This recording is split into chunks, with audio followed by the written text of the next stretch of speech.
Do you want to see how I make a complete storage solution for all of my timber, both sheet goods and boards? Stick with me and I'll show you how I did it.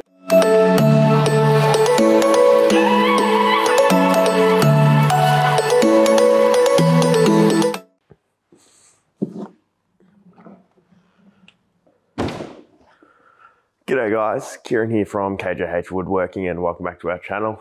If you were with us last fortnight's video, we built this ply cart as part of our timber storage solution. So if you missed that, I will link it down below in the description. But this week's project is completing this timber storage wall. So what we're going to get stuck into today is putting in a pigeonhole effectively along here for all of our offcuts to slide into, as well as some racking with metal rods that comes off the wall on every stud, which will allow us to store up to 6 meter length bits of timber, as well as smaller pieces the higher we go up. And it will also accommodate some dust extraction along the bottom because this is where our planer lives as well. So if you want to see that, stick with us and we'll get stuck into it. Okay, just to give you a little bit of appreciation why I need some new timber storage in my shed, I'm going to show you where I have to grab my timber from now. Be back in 20 minutes.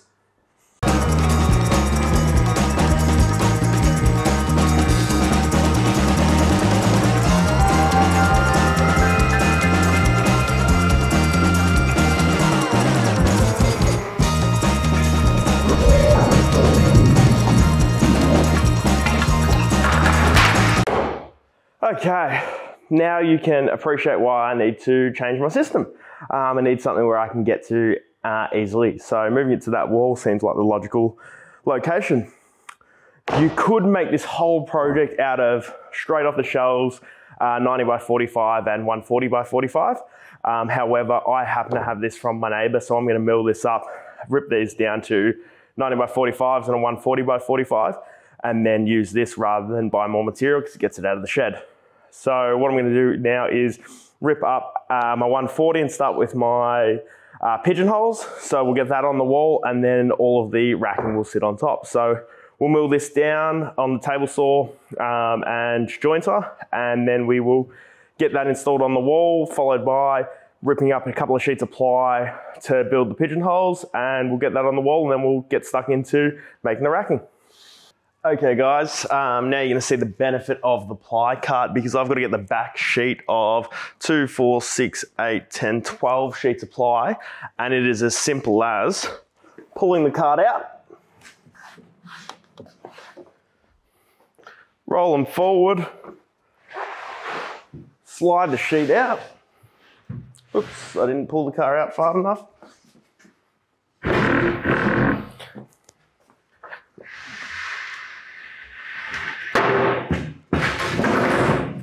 Now I've got the sheet I need.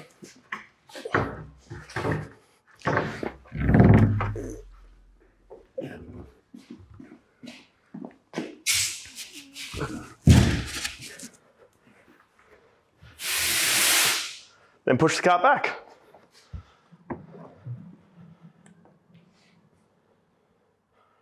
And then I've got my whole workspace back again. So it works fantastically.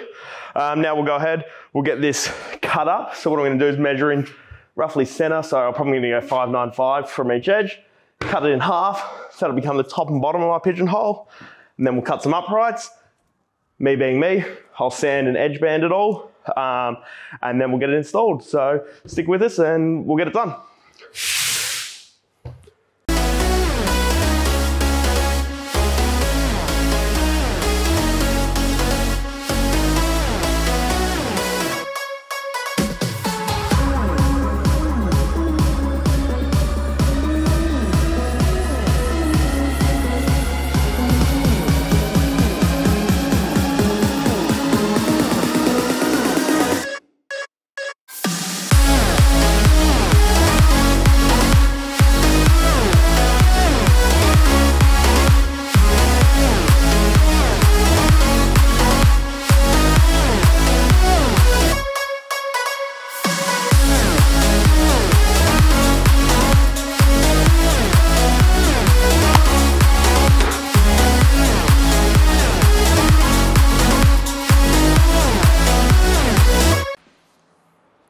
Just a quick tip when you're making anything that requires the same size pieces is batch your cuts. So with these pigeonholes, we've got the uprights that go in between and then the back, which actually holds it on the wall. So I haven't moved my table saw fence. I've cut my uprights. Now I'm just gonna rip this down so that I know it is 100% the exact same measurement.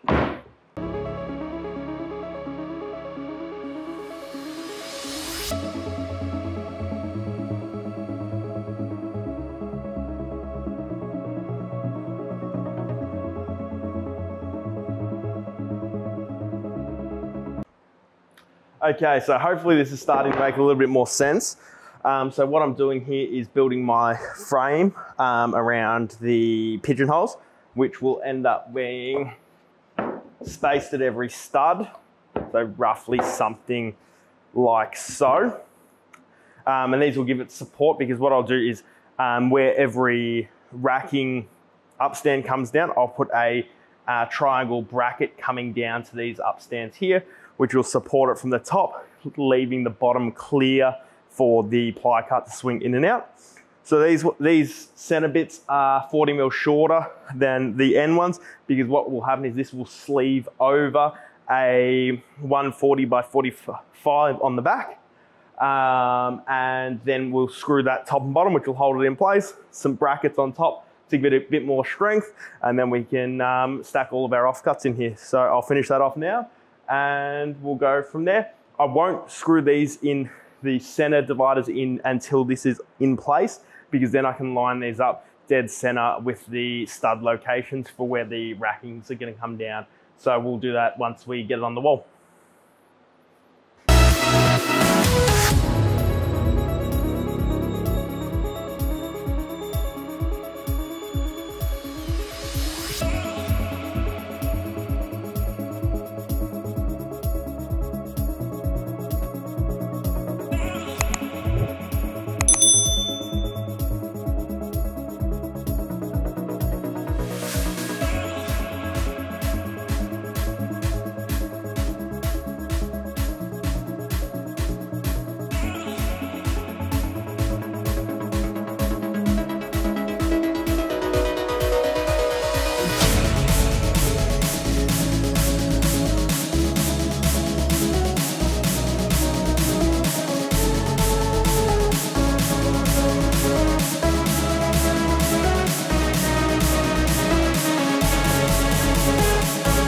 Okay, so I skipped over the whole milling the timber process, basically because anyone that's going to do this will probably just use off-the-shelf 90 by 45, so you didn't need to see me mill this all up, but it follows the same process of any time I mill timber, which is flatten the face, joint an edge, flatten the other face, and then rip it to width on the table saw. So I went ahead and did all of that. And now I'm going to lay it all out and work out where my rods are going, where my screw holes are going. So I'm going to move the camera so you can see the top view.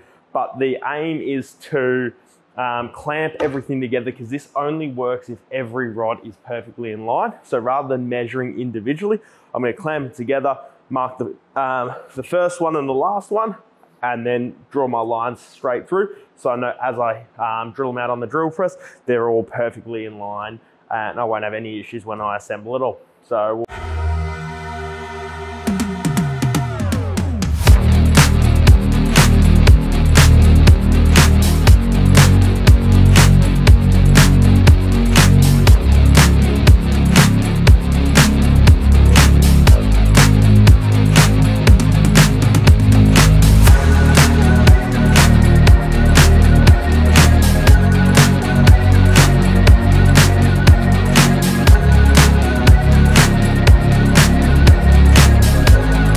gone ahead and knocked up 2 of these just so I can explain exactly what we're trying to achieve here, rather than just show you a whole heap of lines on a bit of timber.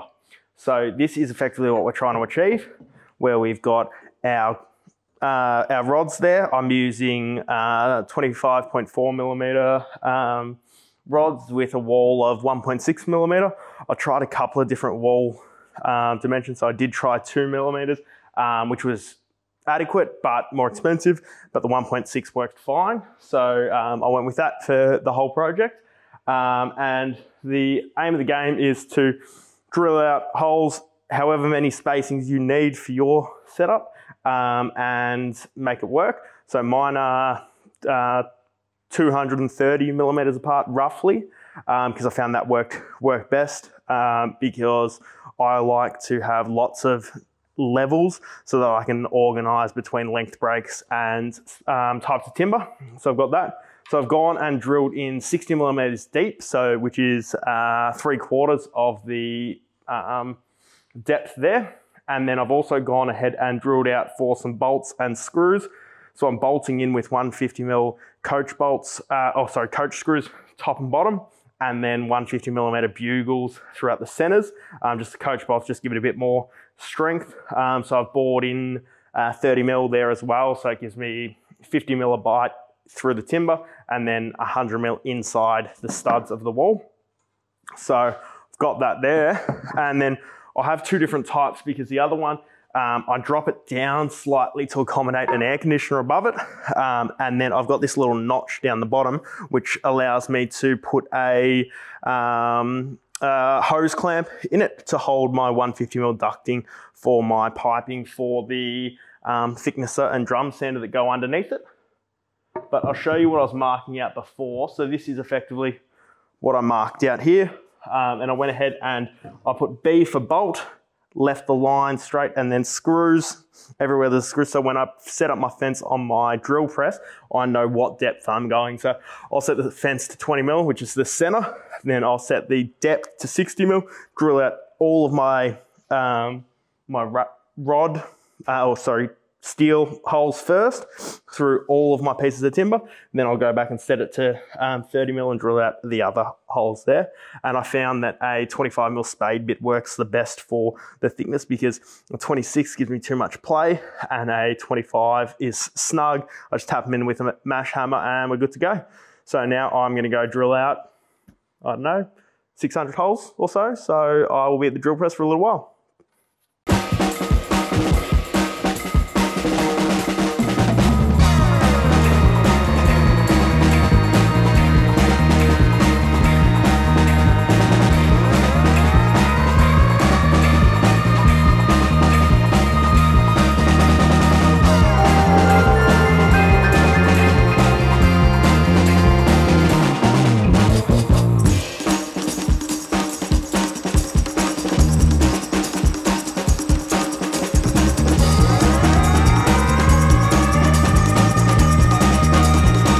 Okay, so that is all milled up, ready to go. Holes drilled. I drilled through my through holes for my screws off camera. I completely forgot to film it, but basically all I've done is drill an 8mm hole for the bugles and a 10mm hole for the coach screws. But before I stick the rods in, I'm going to give it all a good sand, including the back. So if you can see at the back where I've drilled my holes, there is a little bit of tear out. So I want to make sure I sand all that off so it sits hard to the wall. And you want to make sure you drill through so your holes, your screws actually freely move through the timber. Because if it doesn't move freely through the timber, it will not pull into the wall and it'll actually leave a gap. So while I get stuck into sanding this, I'll give you a quick demo on some scrap bits of what I mean by why we have to make sure the bolts actually move all the way through the timber. But I'll get stuck into sanding and we'll quickly run through that. Okay, so I've just got two scrap pieces of timber here just to show you what I mean by having a hole that allows the screw to move completely through the timber, and the difference is of what happens when it isn't drilled large enough. So I've got two holes here. One is a 4.5mm, which is the thickness of the shaft there, and one is an 8mm, allowing the screw to actually go all the way through. So if you can see there, one only allows the thread to penetrate through, and the other allows the screw all the way through. So I'm going to drill these both in, starting with the 4.5mm screw. 4.5mm pilot hole.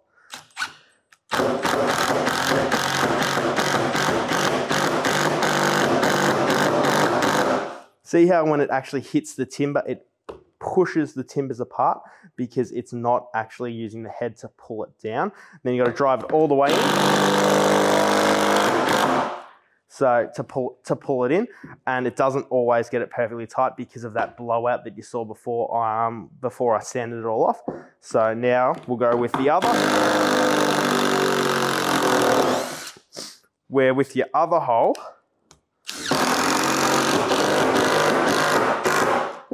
it's completely tight, countersunk head, no issues there. So that's why I make sure I drill my my pilot holes slightly larger so that the bolt can move through the timber without any hassles.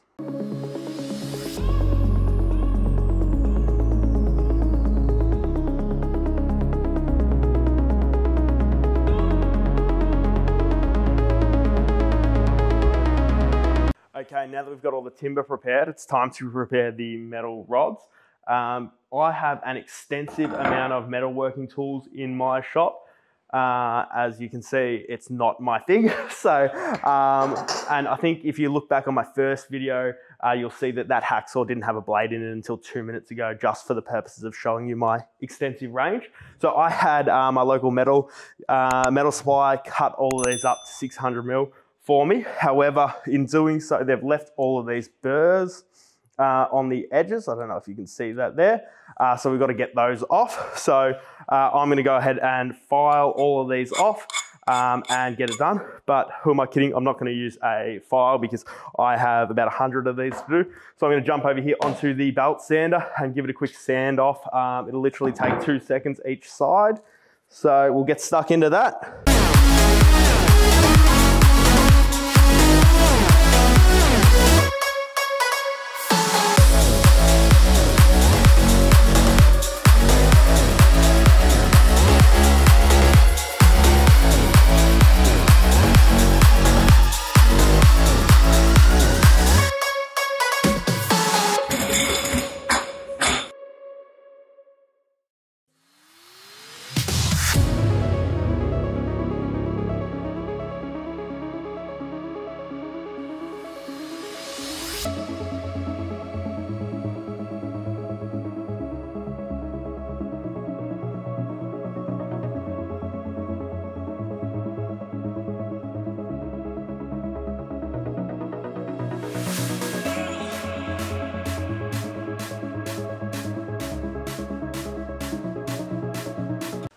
Okay, now that everything is prepared, we are ready to put these on the wall.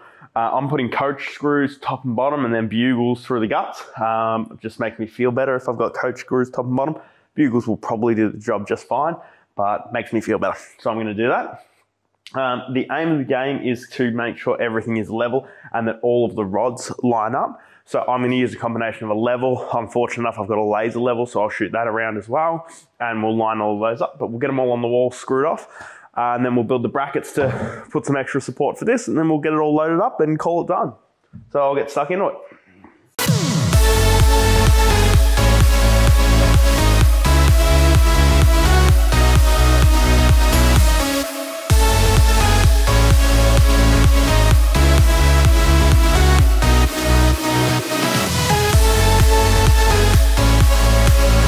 Now throw the rest of the screws in that and then move on to the rest. So I'll do end, middle, and then last one. And then I will put a straight edge over them, so I'll make sure all of the rails are all in line, and we'll get all these on the wall and then go from there.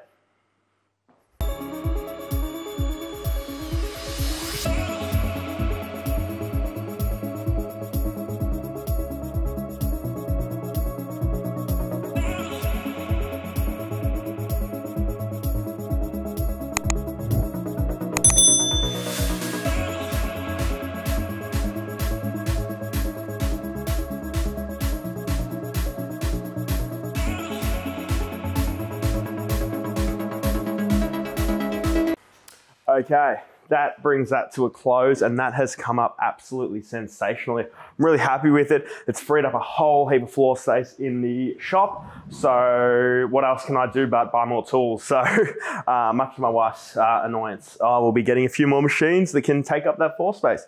So that's all done. Now time to put it to good use. So If you like the video or if you got anything out of it, please hit that like button. If you want to see more videos like this, hit the subscribe button. I'll hopefully have another video out in a fortnight because I'm about to start some epoxy work, so I'm going to go through step by step how I go and make a mold and do all that sort of stuff. So if you want to see something like that, stick with us and subscribe to the channel, and I'll see you on the next one. Thanks, guys.